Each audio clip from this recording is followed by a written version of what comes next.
علماء لیکي چې یو ځل حضرت عیسی علیه السلام په لاره روان نو دا اوس چې کوم ځای موجوده مدینه منوره ده په دې تیر دلته آبادي نه وه بالکل خالي میدان و اطرافو کې څه بعضې کسان اوسېدل بعضې کسان په اطرافو کې گرد و نواح کې خو موجوده چې کوم ځای شهر د مدینې منورې دلته آبادي نه نو چې دې دمه وکړه خامخا په پاخو پیاده مزلې به وې خیمې به خفېدلې خلکو به یو ځای کې دمه کوله د سره خپل د علما مو چې کوم د انجیل عالمانو او د سره خپل ملګري و د حواریینو او ورسره دي هغې چې اندازه واخېسته وی الله پیغمبر عیسی دلته چې آخر زمانې پیغمبر به دلته راځي تاسو ته څه پته لګي وایي مونږ ته زمونږ کتابونه مونږ وکتل مونږ ته خپل کتابونه معلوم شو چې عیسی علیه السلام الله ته رجوع کړه پروردګار ته رجوع کړه لکه خو پیغمبر دی بعضې ورته پیغمبر خیال چې هغه الله ته رجوع کړه او د انجیل مطالعه وکړه او جبریل علیه السلام سره رابطه وکړه نو الله ذوالجلال حضرت عیسی علیه السلام ته دا خبره واضحه کړه چې د اخر زمانې پیغمبر چې پیدا کېږي دا بیا د هجرت ځای وي دلته به راځي عیسی علیه السلام بیا خپل هغه حواریینو تصدیق وکړو تاسو چې کومه خبره د کتابونو نه معلومه کړه همدقسې دا ما ته هم د الله له طرف نه حکم وشو چې دا د اخر زمانې د پیغمبر د ارض مهاجر د هجرت ځای دلته به هجرت کوي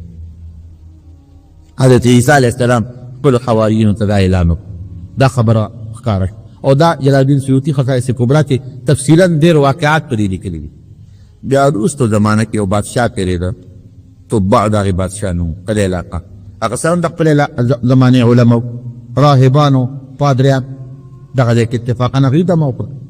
چې دمه یې سین وکړه په دغه ځای کې نو هغه په هغه خپلو ملګرو وویل چې صاحب دا هغه ځای دی دا د دې هغه زمانه کې یثرب نوم او دا هغه ځای دی چې د آخر زمانې پیغمبر به دلته هجرت کوي دوی ګوره ښه سوچ وکړئ دمه یې زیاته کړه کتابونه وګورئ ښه سوچ وکړئ وایي نه صاحب دلته چې هم په دې ځای کې عیسی علیه السلام بشارت ورکړی دی همدغه ځمکه ده کتابونو کې چې موږ سره کوم صفتونه د ځمکې راځي دا همغه ځمکه ده هوښیار بادشاه او بادشاهانو کې هوښیاران هم شته په مغه هم شته هوښیار بادشاه هغه حقیقت وي او ریښه داسې و کې یو محل جوړ کړو دلته یو کور جوړ کړو هغه زمانه کې کو یو مزیدار او ښایسته ښکلی کور یې جوړ کړو هم په هغه ځای او د ده په لښکر کې د ده په دا ملګرو کې چې کوم انسان ډېر نیک و او ډېر پوه انسان و ډېر بزرګ و او هغه زمانه کې کوم ولی الله د زمانې و د ده تبع بادشاه په دې ملګرو کې هغې په هغه کور کې ډېره وایي ته به دا مهرباني وکړې دا کور مې تا له جوړ کړی کې به ته اوسېږې خو ګورې ستا نه دی دا مې د آخر زمانې پیغمبر له جوړ دا د هغه کور دی او خط یې ولیک د نبي علیه السلام په نوم باندې ورته یې ولیکل چې زه بادشاه یم دلته مې دمه وکړله دا کور مې تا له جوړ کړو او که زه جمدي وم او ما ته پته ولګېده ستا سلام له به راشم که مړ ومه نو دا زما یو هدیه قبوله هغه بادشاه ته وایي هغه عالم ته وایي دا خط به ځان سره کړي که دا د آخرې زمانې پیغمبر ستا او ورسره نوکران ډېره کړل باقاعده په هغه ځای کې ملګري ورسره ډېره کړل او دا کور د ستا دی خو ستا دی نه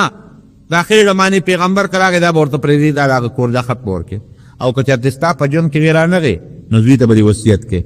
که د هغه ژوند کې راشي نو دا خط به ورکړي کور به ورته پرېږدي او زوی ته به دې وی چې ته به خپل نوسي ته زوی ته وصیت کې داسې به ورور سلسله جاري علما لیکي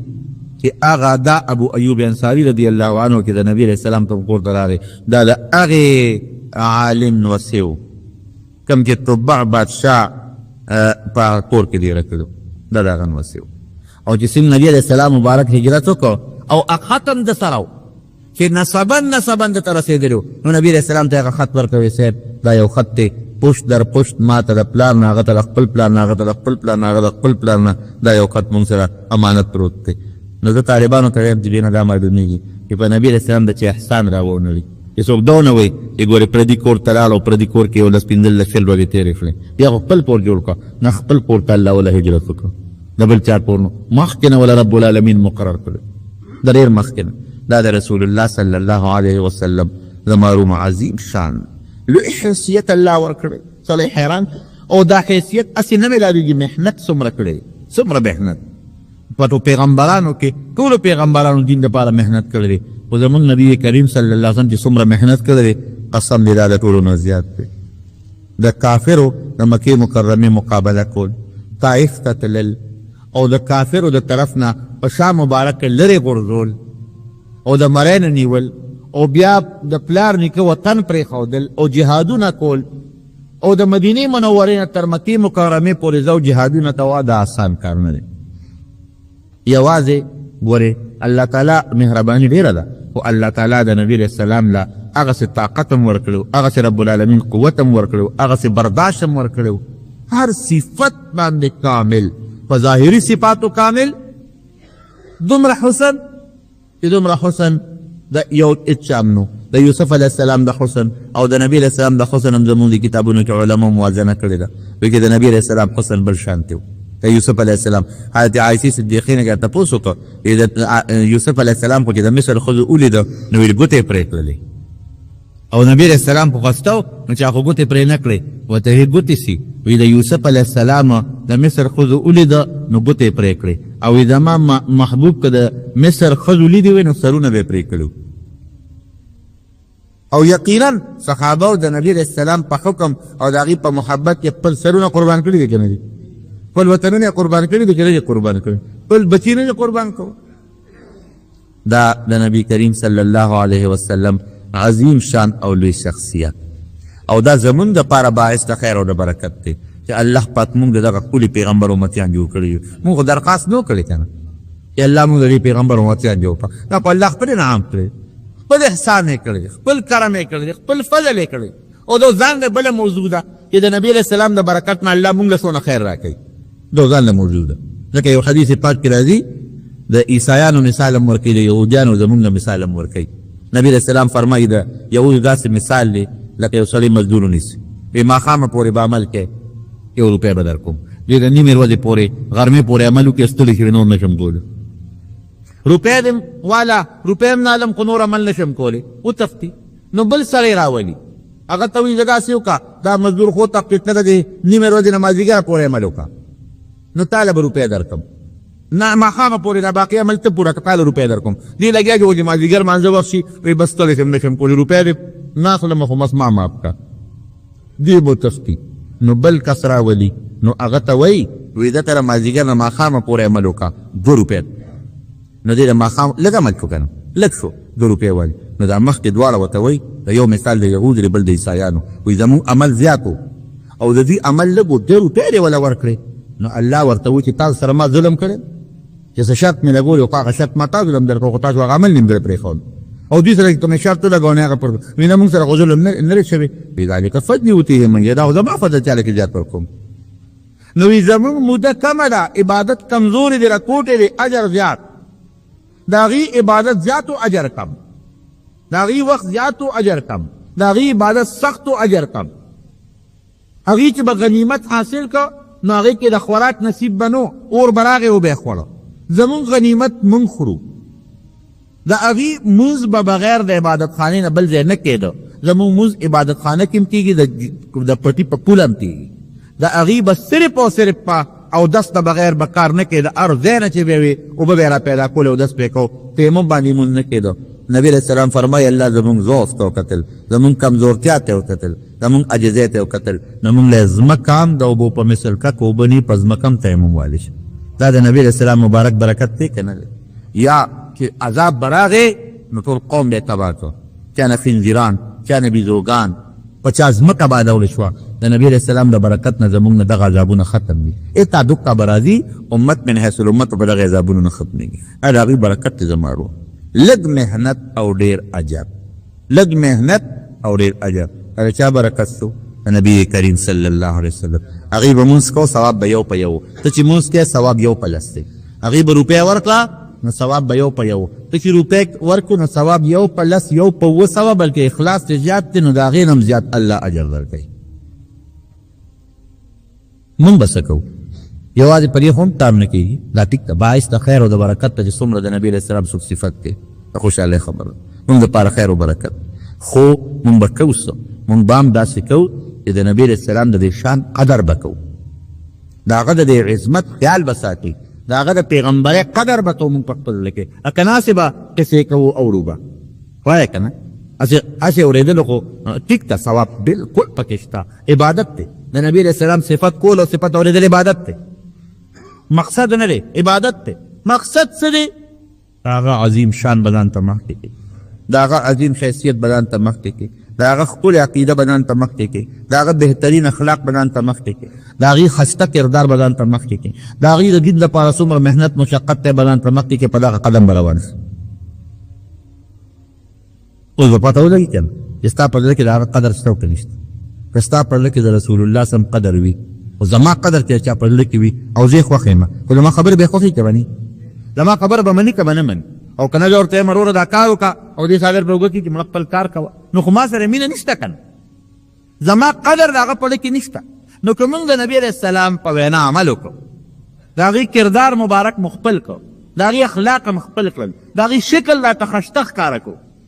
مو خپل کړو، د هغې عقیده راته ښایسته ښکاره شوه مو خپل کړو، خو دا د هغې عظمت شو. دا عظمت ما په ځان کې ومنه،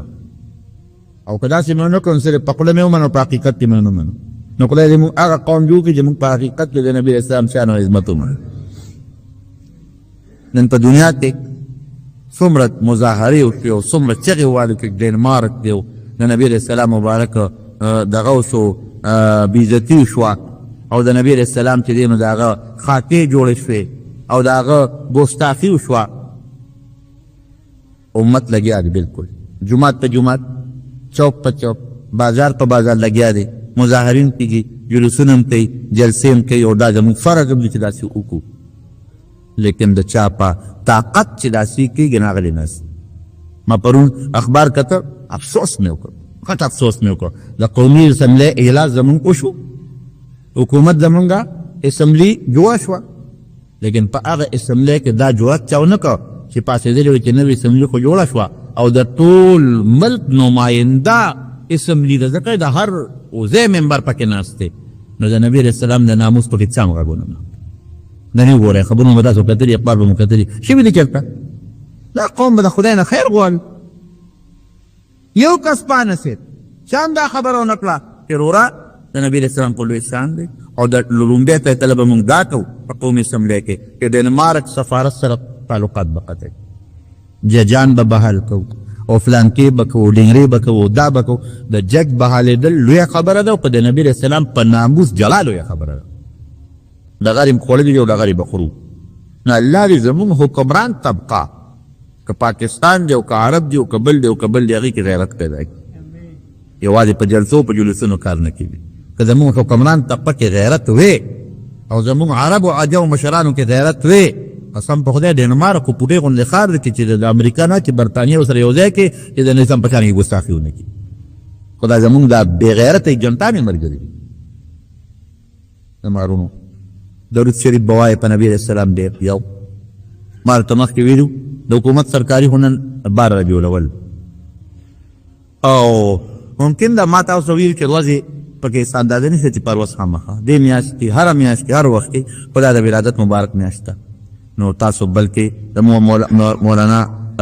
دغه لیکلي دي مولانا ادریس تاندهلوي رحمت الله علیه نور علماو چې اصل د نبي اسلام د پیدایش نه هم ربیع الاول. بهر کې دغه ورځې ته موږ نه ګورو، دې ته ګورو چې دا میاشت د هغې د ولادت ته. خیرات صدقې کوئ،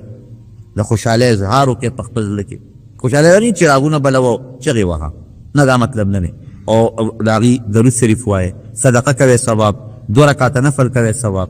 او د نبي علیه السلام سیرت د هغې مبارک اخلاق یو بل ته بیانول، د هغې تقریبات منعقد کول چې خلک د خپل پیغمبر د سیرت نه خبر شي، تاریخ نه خبر شي. ربیع الاول میاشت شروع شوې ده، وختانه ورته لومبۍ خور ووایي. دې میاشت کې نبی کریم صلی الله علیه وسلم ولادت شوی دی، او یو عظیم هستی، عظیم شخصیت الله پاک د انسانانو د پیریانو د هدایت لپاره رالېږلی دی، او په تاریخ کې دا میاشت ډېره لوی اهمیت لري. په دې وجه چې د رسول الله مبارک ولادت مبارک هم دې میاشت کې دی، وفات هم دې کې دی، هجرت هم په دې میاشت کې دی. د دې وجه نه علماء کرام عموماً د رسول الله صلی الله علیه وسلم سیرت او د حضور پاک حالات سړي ته رامخکې شي نو بیا د هغې بیان کوي. د رسول الله صلی الله علیه وسلم په سیرت ما ډېر بیانونه کړي وزنن تاسو ته د حضور پاک د شان یو خبره کومه چې هغه د یو کافر د خولې ده اگر که د کافر خبره مونږ له دلیل نه دی ګوره مونږ له د صحابو خبره دلیل ده چې صحابو د حضور پاک کم خصوصیات او کم حالات مونږ ته نقل کړي دي او مونږ له د خپل مبارک پیغمبر خبره دلیل ده او مونږ له د الله خبره دلیل ده او الله قرآن شریف کې په خپله فرمایي یو ځای نه بار بار د حضور پاک اوصاف او صفات ذکر کړي دي والذي ارسل رسوله وی ما خپل پیغمبر راولېږه بالهدى په هدایت او په رښتونې دین څه دپاره لیظهره علی الدین کله چې د ده نه مخکې څومره دینونه تیر شوي دي په هغې د اسلام غالب کړي هغه وشوه بیا الله نوم هم ذکر کوي یو صفت محمد رسول الله نوم محمد دی صلی الله علیه وسلم او د الله مقرب او مبارک لیږلی شوی بنده او استازی دی او بیا د مرګرو صفت هم کوي الله نو چې د کم ذات الله پاک نومم والی او د کم ذات اقدسا الله پاک صفت هم ذکر کی او دام ذکر کی چې دی ما لیږلی څه مقصد لري او بیا د مرګرو صفتونه هم ذکر کی والذین معه اشداء علی الکفار رحماء بینهم اشداء علی الکفار رحماء بینهم تراهم رکعا سجدا یبتغون فضلا من الله ورضوانا سیماهم فی وجوههم من اثر السجود ذلك مثلهم في التوراة ومثلهم في الانجیل كزرع اخرج شطأه فآزره فاستغلظ فاستوى على سوقه يعجب الزراع ليغيظ بهم الكفار نو الله د مرګرو صفتونه هم ذکر کوي او الله وی ما تورات او انجیل کې هم د دې خبرو ذکر کړی نو د دې د پاسه د چا خبره دلیل نه ده نو صرف یو خبرې له دا کومه ده چې د موږ د عربۍ یو مقوله ده وی والفضل ما شهدت به الاعداء وی د انسان د پاره د دې نه غټه بهتري بله نشته چې دشمن یې ومني دوست خې خامخا مني چې دشمن ووایي چې دا رښتونی سړی و دشمن اوی چې دا لوی شخصیتو د دې نه غټ فضل وی بل نشته دی دشمن منلی دی نو یو یهودي تیر شوی دی یو لوی مورخ دی یو ډاکټر تیر شوی دی ډاکټر مایکل هارټ ورته وایي یهودي ډاکټر دی ډاکټر ایچ مایکل هارټ او د امریکې دی او دی په مختلفو مضمونونو کی پی ایچ ڈی ډاکټر دی هغه یو کتاب لیکلی دی دا هغه کتاب نوم یې اخودری دی هارډنډ مین یعنی سل شخصیات او دی په خپله وایي چې په دې کتاب کې ما کم سل شخصیات لیکلی دي ډېر سوچ سره مې لیکلی دي او دا ټول مذهبي شخصیات نه دي دا هغه شخصیات دي چې دی متاثر کن شخصیات دي د دوی نه دنیا ته یو اثر رسېدلی دی د دوی نه خلک متاثر شوي دي او دې خلکو یو لوی انقلاب راوستلی په خپله زمانه کې دوی تاریخ بدل کړی دی دوی پسې ډېر خلک روان شوي دي دې خلکو پسې او ډېر خلک یې بدل کړی دی دغه په خپله په خپل دیباچه کې لیکي هغه سلو شخصیاتو کې متاثر کن شخصیاتو کې په اول نمبر یې د رسول الله صلی الله علیه وسلم نوم لیکلی دی نورو سره پوټوان ورکړي دي او د سره نوم لیکلی محمد صلی الله علیه وسلم په دریم نمبر کې د عیسایانو پیغمبر بلکې مونږ ورته پیغمبر وایو حضرت عیسی علیه السلام ذکر کړی 3 نمبر په 15 نمبر کې خپل پیغمبر ذکر کړی دی حضرت موسی علیه السلام 15 نمبر کې هغه وی دا ما چې کوم نمبر ورکړی دی او کوم ترتیب می خو دی دا می په خپل سوچ کې برابر خو دی په 1978 کې د دې کتاب چپای شو نور لسوا تاو یا کې او دا کتاب بار بار چاپ شو، د لکونو په تعداد دا خرڅ شو. او موجوده یو لوی مورخ دی محمد عاصم بٹ، هغه د دې په اردو کې ترجمه هم کړې ده، ښکلې ترجمه یې ولا کړې ده. په دې انټرنیټ دا کتاب شته، تاسو یې کتولی شئ. محمد عاصم بٹ د ترجمه کړې ده. نو د چې کله دا کتاب ولیکه نو د یو تقریب وکړو په امریکا کې، او په هغه تقریب کې د مختلف مکتب فکر خلق یو ځای کړل. مسلمانان یې راوغوښتل، عیسایان یې راوغوښتل، یهودیان یې راوغوښتل، دهریان چې څوک خدای نه مني هغه یې راوغوښتل، لوی لاډان یې راوغوښتل، ډاکټران، یعنې ښه مضبوط تقریب یې وکړو. د دنیا چې کم اهم شخصیات هغه کینو او دا کتاب یې مخکې کړو. او دی ثابتوله چې دا کتاب ما لیکلی دی، دا مې په ترتیب ډېر بهترین لیکلی دی په دې ټولو خلکو کې، په دې 100 شخص، او یې ډېر دي لږ نه دي، خو ما دا 100 را جمع کړي دي. دا مې غټ شخصیات را جمع کړي دي چې هغې دنیا کې انقلاب راوستی دی، دنیا بدله کړې ده، او خلک ورپسې شوي دي ډېر خلک. چې خلکو کتاب وکتل، سټایلونه یې وکتل، هر یو له فری یو کتاب، نو هغې ټولو وویل چې دا خو تا ډېره لویه غلطي کړې ده. د مسلمانانو پیغمبر دی، د خپل پیغمبر نه 14 درجې اوچت لیکلی دی، د موسی علیه السلام، ته خو یهودي. او د مسلمانانو پیغمبر دی، د عیسی علیه السلام نه زموږ د پیغمبر نه 2 درجې اوچت لیکلی، په 3 نمبر کې راوړی. دا ولې بې غوغا جوړه شوه، بې جګړه جوړه شوه. دی پاسېد او هغه تقریر د کړی دی، د وی دا زه د حالاتو نه مجبور یم، ما حقیقت لیکلی دی. او ما ولې حقیقت لیکلی دی هغه وجې درته وڅوښیم. یو حقیقت مې په دې لیکلی دی چې دې انسان محمد صلی الله علیه وسلم، دا د کافر د خولې خبره ده، والفضل ما شهدت به الاعداء، وی دې پیغمبر چې کله الله پیغمبري ورکړه په عربو کې ریګستاني علاقه کې دی امي، او د سکول کالج نه دی ویل، نه سکول ویلی دی نه کالج ویلی دی نه مدرسه ویلی ده، او دله خدای پیغمبري ورکړه. نو یې 4 کسانو دی ومانه. یو یې خپله بیبي وه، ښځه وه حضرت خدیجه، یو یې خپل دوست و مضبوط دوست حضرت ابوبکر صدیق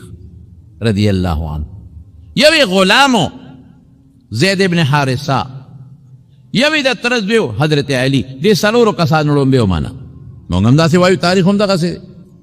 یو پکې زنانه ده، یو مشر د زنانې بیبي ده، مشر چې دی هغه دوست دی، او 2 هلکان دي، یو عزیز اساد دی حضرت علی، او یو یې غلام دی زید ابن حارثه. 4 او بیا د هغې نه پس د پیغمبري د تعلیمات خواره شو، او کم ځای ته ورسېدل د تعلیمات، د تعلیمات 1.5 ارب مسلمانانو ته ورسېدل. د دې خپل هغه وخت یادوي، ګورې او زیات دي د ده پیروکار او د ده متبعین چې دی چا ومنه 1.5 ارب ته ورسېدل، او 1400 کاله وشو چې د ده پیروکار زیاتېږي او کمیږي نه. نو وی که دی دروغجن پیغمبر وي، نو دروغ 200 کالو پورې چلیږي، زیات نه چلیږي. او دروغ دومره نه زیاتېږي څومره چې د ده پیروکار زیات شو، او رښتیا خورېږي، د رښتیاو ملګرتیا زیاتېږي. یو سړی به دروغ ووایي، خلک به ورپسې چې ورپسې به شي، خو څه موده پس هغه دروغ ښکاره شي، بیا تر ورو خلک تښتي، بیا پرېږدي خلک. د دروغو څه وخته پورې وخت وي هغه خورېږي، ما خلک یې مني، وروسته بیا خلکو باندې هغه ښکاره شي، نو خلک یې پرېږدي.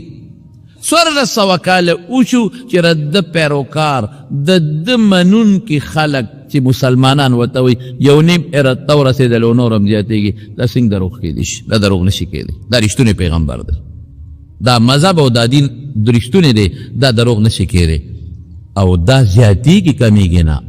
او یو ډېر عجیبه خبره بله درته وکړمه، دا چې د ده پیروکار هغه پیروکار هم نه دي چې کوم د یهودیانو په شانتې دي، او کوم د عیسایانو په شانتې دي، او کوم د نورو پیغمبرانو پیروکار دي. د ده پیروکار د ده په جون کې هم، او د ده د وفات نه اوس هم په ده او د ده په ناموس ځان وجني.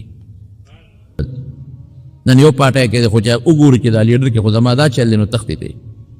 نن بله پاټی کې دی، هغه لیډر کې وګورو چې دی کې خو دا چل دی، نو تښتې دی. نن بله پاټی کې دی، ګورو چې در نه بس فایده والمه، فایده ورته میلو نه شي، نو تښتې دی. نو بله پاټی کې دوی دلته ماته فایده میلو شي نو فایده میلو نه شي تختی ته تر ننه پورې د ده یو ملګری ونه تښتېد نه صحابو کې څوک تښتېدلي دي نه چې وروستو تښتېدل صحابه کې یو کس د مرتد شوي د حضور پاک په زمانه کې خو هغه د دین د وجې نه دي تللی هغه ابو سفیان هم منلې ده او د هرقل په دربار کې ته ابو سفیان هغه وخت کې د پیغمبر غټ دشمنو مقابله کې ورته ولاړو ځکه چې ابو سفیان هغه وخت کې د مکې د دې ټولو مشرکانو سردارو او هرقل ته تپوس کوي د روم بادشاه وی ما دا خبر راکا چې رده چا مرګرتیا کړې ده نو هل یرتد احد څوک واپس ته تللی دی سختة لدینه یا سختة لدینه هغه وی نه بلکل نه چې څوک هم د ده ملګری شوی دی په دې وجه کې رده دا دین ټیک نه دی نو بیا ته تللی دی داسې نسته د نورو وجوهاتو نه څه بعضې کسان تښتېدلي دي خو په دې وجه نه دي تښتېدلي چې دی دروغجن دی او یو د ماربلو پوخ رنګ دی د ماربلو پوخ رنګ کې څومره پورې مږې او رګړۍ ورکوي دا به صفا خېږي دا رنګ نه ځي او یو دا رنګ دا چونې والا په دې کې معمولي غوندې چاکو کېدی نو لاندې وتښتي نو کچه ایمان د چونې والا رنګ هغه تښتي په بوټرګي هم تښتي په لالچ هم تښتي په پیسه هم تښتي هغه په محبت او په مینه هم تښتي او چې کوم ایمان په زړه کې داسې ننوتي لکه د ماربلو خپل رنګ هغه راګړاوه هغه راګړاو که قسم په خدای کې دې ته وویستل دا شوي دي دا مثال د حضرت بلال موږ سره موجود پروت دی دا مثال د حضرت خباب رضی الله عنه موږ سره موجود پروت دی دا مثال د حضرت سمیه د نانه ده موږ سره موجود پروت دی او دا مثال د حضرت عبدالله ابن حذافه سهمی رضی الله عنه موږ سره موجود پروت دی د هرقل 300 صحابه کرام یې ونیول 300 یو پکې عبدالله ابن حذافه سهمی رضی الله عنه او د مشر او چې څنګه گرفتار کړل 300 مسلمانان یې گرفتار کړل نو هرقل ځان ته پیش کړل دا مشر چې عبدالله ابن حذافه دی ورته وی یو کار وکړه عیسایان شي واپس د خپل مذهب هم پرېږدی هم د اهلي کتاب دي زمونږ هم اهلي کتاب یو مونږ سره شامل شي پرېږدو او ته غوسه شو وی دا کوم ځای کېدی شي د به اسلام پرېږدم د به خپل پیغمبر پرېږدم او ستا دین کې به داخلېږم دا نشي کېدی وی ګوره یو خبره درته کوم وی د یو علاقې د ګورنر کوم وی نه کېږي وی جیل کې واچوئ خوراک سکاک پې بند کې خوراک سکاک کې پې بند کو جیل کې واچول یو ورځ به پسې بیا راوویسته وی ګوره خوراک سکاک مې در باندې بند کړی دی نه در کوم مسلمانی پرېږدی او عیسایان شی نیمه بادشاهي هم در کوم گورنري در کوم او چې کومه جینۍ هم دلته خوښي ودونه هم دله کوم مال او دولت هم در کوم وی ته خو لا گورنري دی چې د دې ټول روم بادشاهي راکې قسم دی چې کب ایمان زما پړه کې خدای چولی دی چې هغه پرېښودو ولاله او په کم پیغمبر زما ایمان دی نه هغه پیغمبر دروغجن نه دی هغه پرېښودو ولاله وی دې حالت کې به موجنم ساده نوزم وی ډېره ښه خبره ده چې ساره نوځي زر به جنت ته ورسېږو هېڅ مشکلات نشته بیا جیل کې واچولو یې خوراک سکاک به نه ورکوی نو سوره دې پسې راوویستل او دې حد ته رسېدلي وو چې د لوږې تندې د لاسه د غوږونو هغه سماعت اورېدل هم ختم شوي تقریبا او د سترګو نظر هم تلو والا او بالکل داسې شوي وو چې د لوږې او د تندې د لاسه وجودونه داسې کونډه شوي وو نو کېنول نو ورته غوښه کېښوده ښه مزېداره سره کړې او اوبې ورته کېښودې وی دا غوښه د خنزیر د دام د لخوا پرته کړې ده تاسو دې مرداره وایي او دا شراب دی شراب دا مې دله راوړي دي دا اوس کې نور څه نشته د ملګرو ته پام کوئ چې ګوتې یې ونیسئ ملګرو ورته وی دومره ازمایش را باندې ولیکې په شریعت کې خو دې وخت کې مونږ له دا جایز دي قرآن شریف کې الله تعالی فرمایي فمن اضطر غیر باغ ولا عاد فلا اثم علیه چې کوم سړی مضطر شي محتاج شي نو که هغه د خنزیر غوښه هم خوري نو خوړل ورله جایز دي که هغه دې وخت کې د تندې مري او شراب هم وڅکي نو دې وخت کې هغه ورته جایز دي نو دې وخت کې خو موږ مرو درته لوږې تندې د لاسه خېټ یې خوږېږي دردونه کوي نظر او غوږ هم لاړ سترګو نظر او د غوږونو اورېدل هم ختم شو دومره ازمایش را باندې حضرت ولې کوي عبدالله ابن حذافه ته وایي دا مونږ له شریعت کې جایز دی قرآن وایي چې جایز دی ولې را باندې منې کوي او ورته څه وایي بالکل وستاسو مسله ټیک تا دی وخت د خنزیر غوښه مونږ له جایز ده دی وخت د شراب سکل مونږ له جایز دی بالکل لیکن کدا سکو او خرو د یو ظالم بادشاه یو کافر بادشاه زړه په خوشحاليږي دا غ زړه نه خوشاله دی چې مونږ له دارا کوي بل شي ولې نه راځي دی به زما پروپاګاندا کوي چې وګوره د پیغمبر هغه مرګري چې شراب حرامو مې به وسکل د پیغمبر هغه مرګري چې پیغمبر یې وایي چې خنزیر مردار دی حرام دی امې په دلوس کو کم او خوړو کو نه خوړو دی به فخر کوي او دی به خوشحاليږي نو حلال دی مونږ له خو د کافر له په خوشحاليږي مونږ د کافر له نه خوشحال رښتیا وایي نن مونږ څومره د کافرانو له خوشاله هغه حلال ولنن مونږ په حرام او د کافرانو له خوشاله نن بربنټوب حرام دی مونږ په کافر خوشاله نن بدعملي حرام ده مونږ په خوشاله نن د سر او د ویختو سټایل تی مونږ کم پریدو او په ګیره کې مونږ کم نخرې نن شروع کړی دي د پیغمبر سنتو پورې مونږ کم خنداګانې نه شروع کړی دي لیم په هغه نیانو د ملانتي چې خلکو داسې ګیري جوړي کله چا کوټه کې اوسې کم نه ته چې څوک کېناسته او ورته چې ماله دا سټایل والا ګیره جوړه کا دا د پیغمبر د سنتو خندا والا ګیره دا جوړه کا وې زه مسلمانې دا کار د نشم کول ته به مال یو 100 روپۍ راکې که نه یو 200 روپۍ به راکې بس دا 200 دی دا لوږې مړ شم خو دا کار به ونه کړو مونږ هم روانې کړو مونږ هم زیاتې کړو او هغه هم زیاتې کوي او مونږ ته ښایي مخامخ دا کټ وټ ګیره چې دا چې مختلف قسم ګروډونه پکې کړي او مختلف قسم مانجونه پکې کړي دي او مختلف قسم غاخورې پکې کړي دي دا مونږ له سترګو کې ګوتې را منډي چې وګوره که نه څنګه مې د پیغمبر سنتو پورې دله نخرې وکړلې حرام شي باندې مونږ فخر کوو ولې لکه د فرانس انګریز دغسې پرېږدي د پیرس او د فرانس انګریز داسې پرېږدي هغه سره تشبیه کوم چې هغه خوشحاله شي مسلمانانو کې به ځان له یو ملګري پیدا کړه د امریکې او د یورپ جینې بربنډه ګرځي چې دا خوشحاله شي چې دا تهذیب ما په مسلمان کې پیدا کړه نن د امریکې او د برطانیې جینې چې کوم سټایل د ویښتو جوړي د ما لور به هغسې جوړي د ما خور به هغسې جوړي د ما مسلمانه خور به هغه د ویښتو سټایل جوړي د لباس ټیټ لباس هغه سټایل به جوړي چې کوم د فرانس او پیرنګیانې جوړي هغسې ټیټ جامې به اچوم او هغسې به ګرځمه او هغسې چال به کوم څه دپاره چې هغوی ته وښیم چې ما د خپل پیغمبر تهذیب نه منم زه د امریکې د برطانیې او د فرانس تهذیب منم ما د بیبي عایشې او د بیبي فاطمې تهذیب نه دی خوښه زما هغه نقشه نه ده خوښه زما د یورپ د یو ډمې نقشه خوښه ده هغه بیبیانې چې د چا په کور کې چاله چې رسول الله مبارک له حضرت جبریل راځي حضرت جبریل او ورته وایي چې ای د الله رسوله زه الله را لېږلم الله وایي چې حضرت خدیجې ته زما سلام ووایه اوه هغه امهات المؤمنین د هغې سټایل زما نه دی خوښ د بیبي فاطمې بیبي عایشې صدیقې او د بیبي خدیجې او د بیبي ام سلمې او د بیبي ام سلیم دا د پیغمبر بیبیانې او د هغه د خاندان خلک او د هغه صحابیاتې ابې نه دی خوښ او د لندن او د امریکې د ډمې مې خوښ دی او د انډیا او د پاکستان د ډمې سټایل مې خوښ دی او د فرانس او د یورپ او د جرمني او د روسیې او د چینې دوه بربند تهذیب بربنده جامه بربند شکل مې خوښ دی دا به خوشحاله کم هغوی به سور کې شي چې زمونږ تهذیب پاکستان ته ننوت هغوی به سور کې شي چې زمونږ جامه پاکستان مسلمان خوښه کړه او د خپلې ام المؤمنین جامې خوښه نه کړله زما شکل یې خوښ کړه د بیبي فاطمې شکل یې خوښ نه کړه زما جامې خوښه کړه او د بیبي عایشې جامې خوښه نه کړه وایه که نه په دې څوک خوشحالېږي الله خفه شو نه الله فرشتې خفه شو مونږ ته بعد شی معمولي ښکاري معمولي یو شاعر په ایران کې بیدل نو یو هغه به د رسول الله مبارک صفتونه کول او نعتونه به یې ډېر زبردسته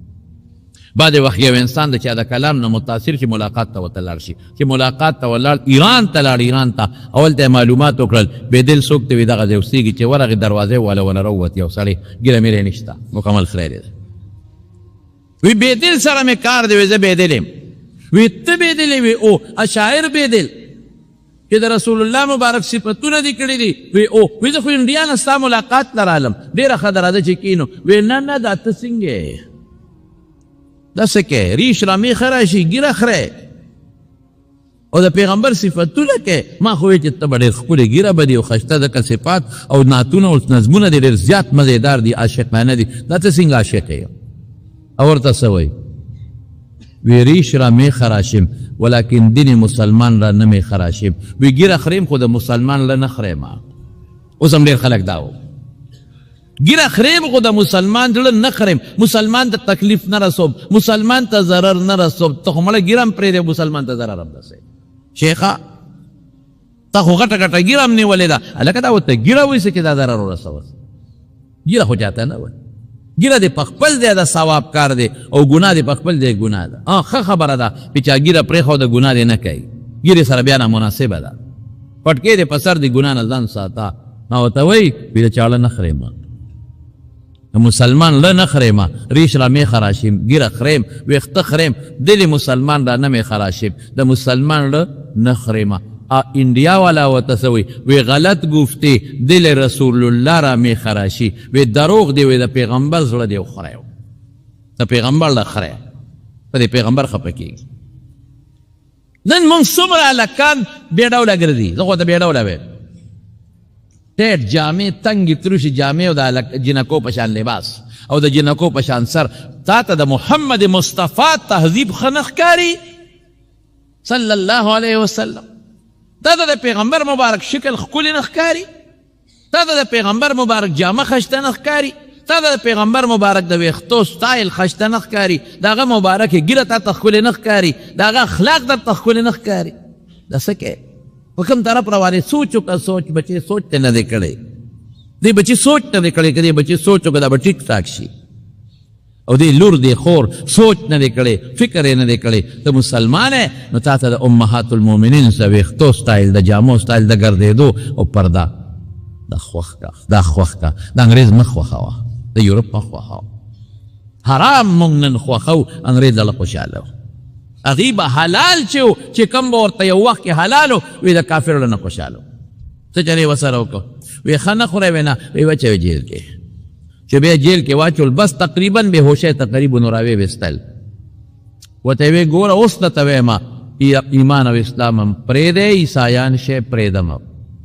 یوازې پرېږدل نه جنکۍ هم درکوو او دې مشر ته وایي تاله ګورنري هم درکوو او دې زما مقه یوه خبر دې ته کم رنګ وایي د هغه مربلو والا رنګ دی د هغه د جامې خپل رنګ دی چې مګه جامه به اوښلېږي خو سپینوالی به ترې لاړ نه شي سپوره وخوره ناره وخوره دا لوګې به د خدای نه وجني و ایمان قابو کا پیغمبر قابو کا دا د صحابو نقش قدم دی د سیرت د جلسې مقصد دا دی دا دی چې مونږ قصې وکړو په یو غوږ یې واورئ په بل غوږ یې وباسئ مقصد دا دی نو چې راویویستل بیا نو یو دیګ یې د تیلو ګرم کړو غټ دیګ او تیل یې پکې وفټ کول او دی عبدالله ابن حذافه ته وایي ګورم اوس چې ایمان پرېږدی او که نه پرېږدی یو ملګري وله رونیو دې دیګ کې ورویسته لا زخپې وله تړلې وي او چې څنګه په دیګ کې ورویسته هغه دونه خوټ کېده چې ورتلو سره یې غوښه وډوکې د یو بل نه جدا شو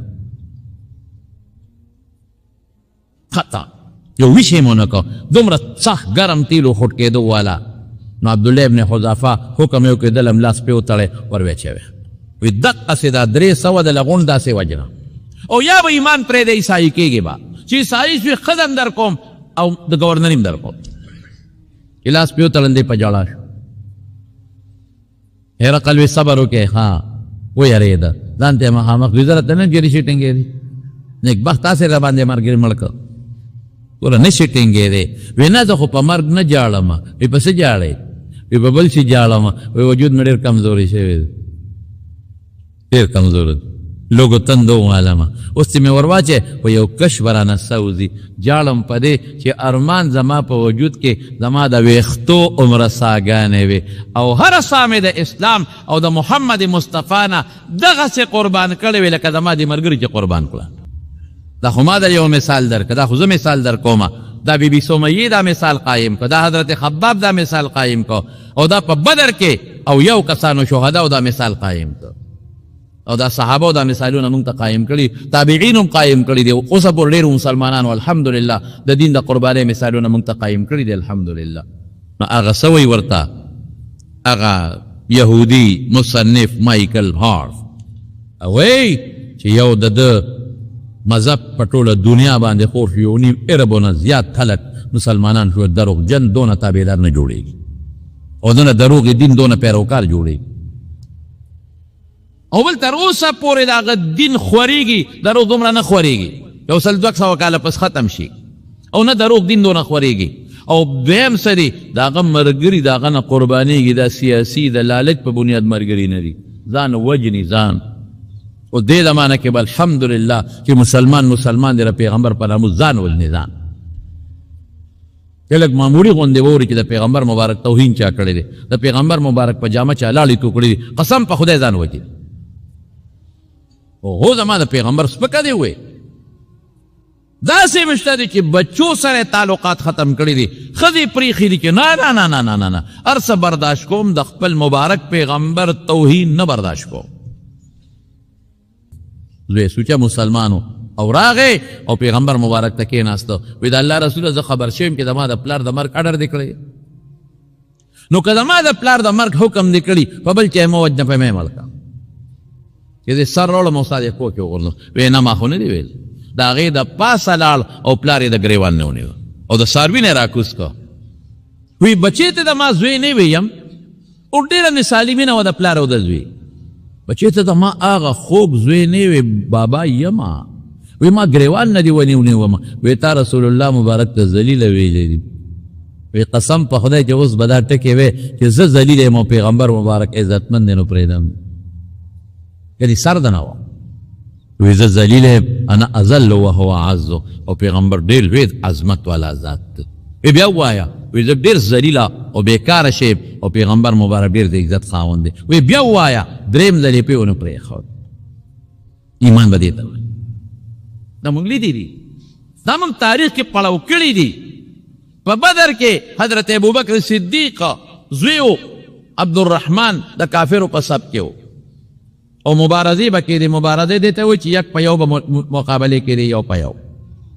روته میدان ته، وی هل من مبارزن، شته چې څوک میدان ته راوځي؟ شته. حضرت ابوبکر صدیق آواز واورېد، وی پیژندل، وی آواز پیژندل کېږي. وی دا خو د عبدالرحمن آواز نه دی. وی دې تورې له شلنګ ورکړه، وی دره لره، دې ته ایمان وایي. نو هغه سوی مایکل هارت هغه دا ټکې په هغه کانفرنس کې ووایي، دا ټکې ووایي، وی ما سل هغه خلک په دې کې لیکلي دي چې هغه متاثر کن شخصیات دي او په دنیا کې انقلاب راوستی دی. وی ځای که نه، دا یو عجیبه ټکې دی، دا واوره. وی ځای که نه، په ټوله دنیا کې په ماضي کې او په حال کې نظر واچوئ او د محمد همقله شخصیت ماته وښایئ صلی الله علیه وسلم، د هغه په شان وښایئ.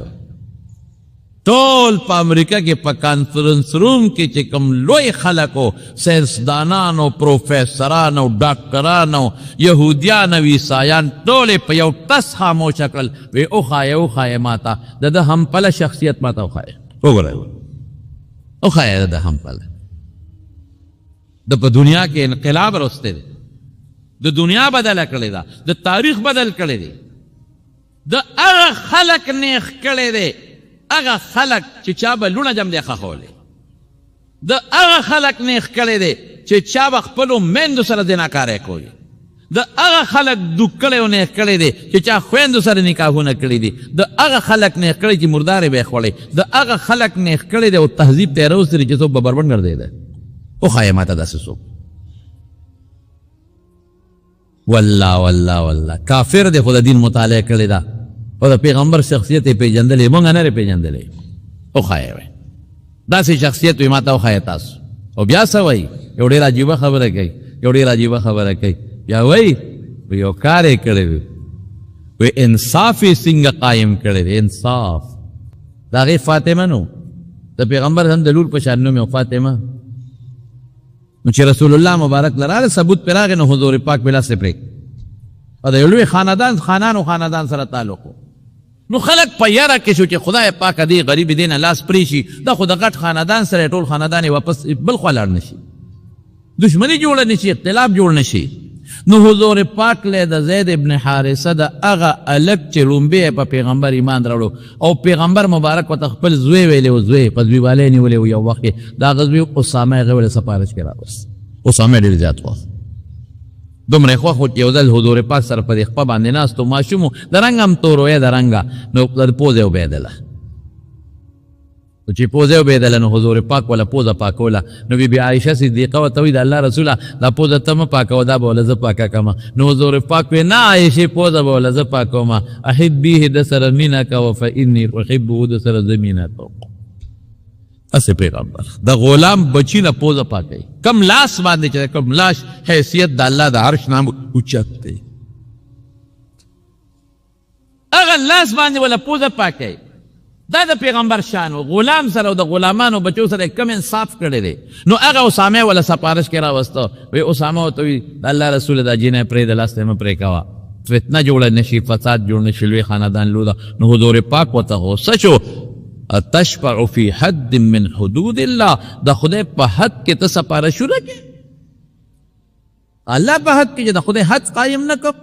او حد قایمون به او استاسو نمخ کې امتونه په دې هلاک شوي دي چې مالدار به غلطي وکړه هغه ته به سزا نه ورکول او غریب له به سزا ورکول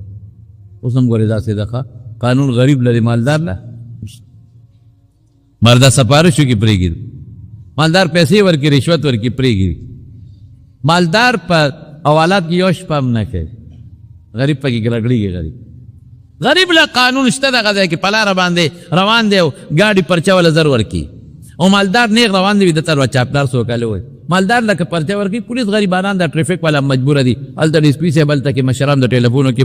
دا چل د سره وکړه پرېږدی که نه پرېږدی بس وکړي خوا پولیس والا هم غریبانان ونیسي هغه دی نه ورته ربره نه سپارش وشي پرېږده یعنې بدلوم دو نوکرانه دی وباسو پرېږدي اکثر زه یو مثال ورکوم دیم د پاکستان د قانون مثال د جولاګي د جالې په شان دی مچ پکې نښلي ماشم پکې نښلي او چې مرغۍ پرې راشي غونډه جاله وړي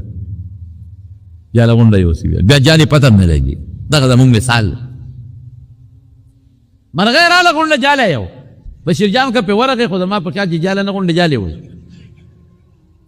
او که رکوډې غوندې مچ پکې ورغې په مخه پکې نښلي نو رسول الله مبارک سوی وی مخی امتون پا دی تبا و حلاک شو چی غریب با نقصان اوکنو پا غب حد قائمو مالدار تبی غگنکو پری خیدو بے والذی نفسی بیدی حضور پاک اعلانو کو زما دی پاک ذات قسمی کی زما سادہ چا پہ اختیار کیو لو ان فاطمتا بنت محمد اعاذها اللہ منه سرقت لقطعت يدها زما د پاغ ذات قسمی کې زما ساده چا په اختیار کې ده که د محمد صلی الله علیه وسلم لور فاطمه غلا کړې وه قسم په خدای چې د هغې نه به مې لاس پرې کوو دا خو لا ده داسې دې پرېږه کټې او هغه جینۍ بیا خدای پاک سمه کړه توبه ویسته حسنت توبتها او بیا به رسول الله مبارک لره تله دیني مسلو تپوسونه به یې کوو نو هغه مایکل هارټ سوی هغه اوخایه په دنیا کې داسې مثال لکه د مسلمانانو پیغمبر چې کوم مثال قایم کړی دی که زما لور روک لاس پتې پرې کو اوخایه چې صحابه به یو ورځ نارو دي به ملګري به یو ورځ نارو دي به درې ورځې نارو او که ملګري به درې ورځې نارو نو وایي اوخایه راته ټولو پروفیسرانو ډاکټرانو پي ایچ ډي ګانو ته وایي اوخایه که نه چې صحابو خامخامه خپلو ملګرو ته ودرېدلي دي نو لمنې اوچته کړې ده او خپلو ملګرو ته دوه کاڼي ښولي دي چې وګورئ زما په خېټه د لوږې د لاسه ما دوه کاڼي تړلي دي وایي په دنیا کې د دې مثال او همپله سړی ماله پیدا کوي زه مجبور یم د دې خبرې نه زه مجبور یم د دې خبرې نه چې د نومه په اول نمبر کې لیکم وی څومره پیشوایان او مشران چې تیر شوي دي په ټولو پیشوایانو کې کامیاب ترین پیشوا محمد تیر شوی دی صلی الله علیه وسلم او تاسو د ده په ماضي باندې نظر واچوئ په تیره شوې زمانه باندې نو دی لا د پیغمبرۍ نه مخکې صادق او امین و رښتونی او امانتګر د پیغمبرۍ نه مخکې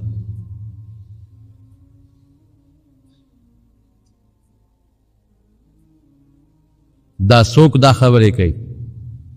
دا یهودي او په یو کانفرنس کې کوي او په یو بل کانفرنس کې په ده باندې د عیسایانو اعتراض راغی. عیسایان پې راپاڅېدل. دلته په یهودیانو هم اعتراض وکړو، عیسایانو هم اعتراض وکړو. یو بل کانفرنس و هغې کې په عیسایانو اعتراض وکړو. وایي زمونږ پیغمبر دی ولې په 3 نمبر کې ذکر کړی؟ د هغې 4 جواب کوي خو وخت ختم دی. دا به راته انشاءالله په بله جمعه کې وشي انشاءالله العزیز. زمونږ دپاره دا غټه خوشحالي ده زمونږ دپاره چې زمونږ د مبارک پیغمبر صفت تر ننه پورې کافرون کړه. هغې هم مني زمونږ پیغمبر مبارک، د هغه رښتینولي مني، د هغه انصاف مني، هغه خلاصه کې چې د هغه د ملګرو هم مني. په دې کې حضرت عمر فاروق هم لیکلی دی، خو وروستو نمبر کې لیکلی. حضرت عمر فاروق رضی الله عنه په دې فرض کتاب کې لیکلی، په دې 100 عظیم شخصیاتو کې هغې لږ وروستو نمبر کې لیکلی. او دا خو دا برطانیې مخکې هغه وزیر اعظم نو ټوني بلیر، دا خو د هغه سټیټمنټ ما په خپله کتلی و. کمال اتاتورک هغه خو خلافت عثمانیه تباه و برباد کړه، د هغې بیخونه یې ویستل. هغو کتابونه قرآن شریفونه سوځولي، هغو خلکو نه ګیرې خریلې وې، هغو جنکۍ بربنډې کړې، په پردې پابندي لګولې وه، ګیرې له لیسنسونه رایستې وو، پابندي لګولې وه. وایي زما آیډیل کمال اتاتورک دی. څه شو هلکه پرویز مشرف څه شو لال ختم تم خو هلته دوبۍ کې پروت دی، په بیمارۍ کې پروت دی. خدای ونیو که ونیو، نه مدرسه بند کړه، نه مولا بند کړه، نه ګیره بند کړه، نه پټکې بند کړه، نه بند کړه. دویم دا حکمران طبقه د خدای نه ویریږي، خدای سره مقابلې مه کوئ. الله دپاره الله سره مقابلې مه کوئ. د پیغمبر د سنتو هتک مه کوئ. د پیغمبر سنتو له چیلنجونه مه ورکوئ ظالمانو. دا مه وایئ چې مدرسې به بندې کړو، دا مه وایئ چې مونږ به ګیرې ختمې کړو، دا مه وایئ چې مونږ پردې ختمې کړو، دا مه وایئ دا د پیغمبر سنت دی، د پیغمبر مشن دی، د دپاره هغه راغلی دی. دا د مسلمانانو دپاره د الله خوښ شوي دین دی. نو ته خدای له چیلنج مه ورکوه، ته خدای له چیلنج ورکوې، خدای له چیلنجونه مه ورکوه. قسم په خدای دا مخکې ورځو کې دا کم کال کې چې یو ځل دا کمې ښځې په اسلام آباد یو ځای بل ځای روځي او نارې لګوي عورت مارچ عورت مارچ،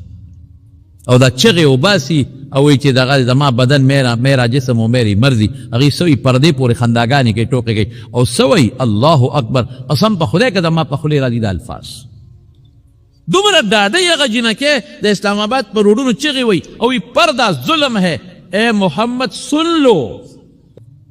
د خدای سره ډغرې، خدای له چیلنجونه ورکې، رسول الله له چیلنجونه ورکې. د خدای ظالمان دا وجود چا در کړی دی، دا سپېمې چا در کړی دی؟ راشه که نه د خدای د یو ماشي مقابله وسوکې، یو ماشي مقابله نشي کولی. نن ډینګي وایرس دی، الله دې ختم کړي د مارونو. تاسو هم د ډینګي متعلق ګوره اسباب بساتئ ښه. نن ډینګي پېښور کې ډېر زیات عام دی. زما یو د کشر دی، یو ډېر نږدې زمونږ قریب ایاز الله صاحب، اجاز الله صاحب، هغه غریب هم په ډینګي کې بیمار پروت دی. الله دې ولا روغ صحت ورکړي، الله دې ولا شفا ورکړي، الله دې په شفا ورکړي. او داسې ډېرې کورنۍ ساره ماته یو کس ټېلیفون کوي، زما ټول خاندان کورنۍ ګیر چاپېره په ډینګي بیمارۍ باندې پراته دي. سپینه وینه ختمه کړي، پودې نه وینه بهېږي. بیا دغه خلطسي څه ورته وایي، دا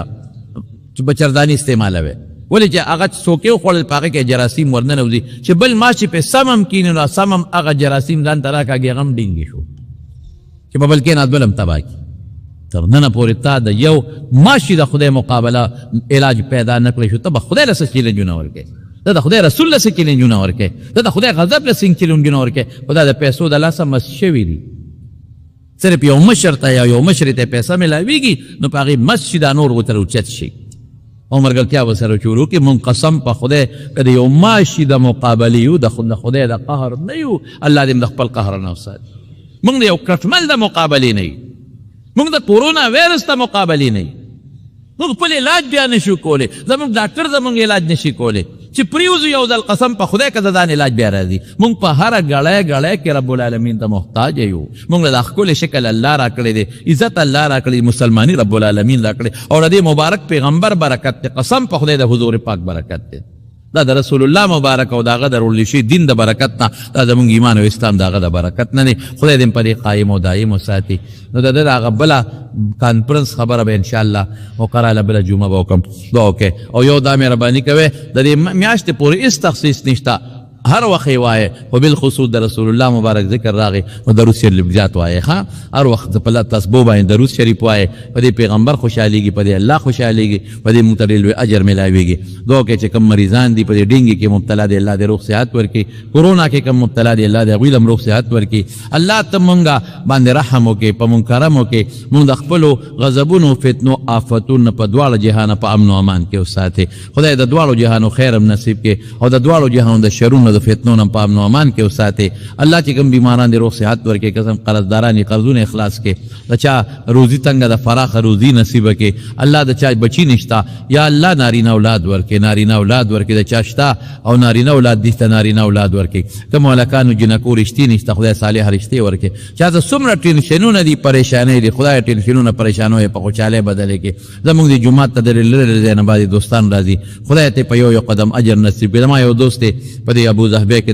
دوبه کې دی شفیع الرحمن صاحب ډېر نیک سړی دی مونږ سره ډېر محبت او ډېر تعلق ساتي دعا وتاو کې چې الله او بیماری دی په کور کې خوري او ټول بیماران دی په کور کې چې الله ولا روغ صحتونه ورکړي الله شفا ورکړي او رب العالمین دا خیر او د برکت زندگی نصیب کړي اما یو بل دوست هغه والده بیمار ده موت مخ جمعه کې تلا احمد جی صاحب محمد الله خان جی صاحب دعا کې چې الله ولا روغ صحت ورکړي الله شفا ورکړي یو بل دوست مې حاجی عبدالرحمن صاحب هم په دوبه کې دی او رونه دی دعا وکړي چې الله پاک جون کې ولا برکت واچي مال اولاد کې الله برکتونه واچي او الله تعالی د عزت او د احترام او د برکت زندگی نصیب کړي زموږ د جمعه سره دوستانو تعلق امداد کړی دی لاغي په برکت الحمدلله زموږ آبادی مکمل شو زمارون یو خبره تاسو ته کوم مونږ ته د ماربلو د ټیلونو ضرورت ډېر نو په ډېر زیاتې پیسې لګي نو کدا چې څوک د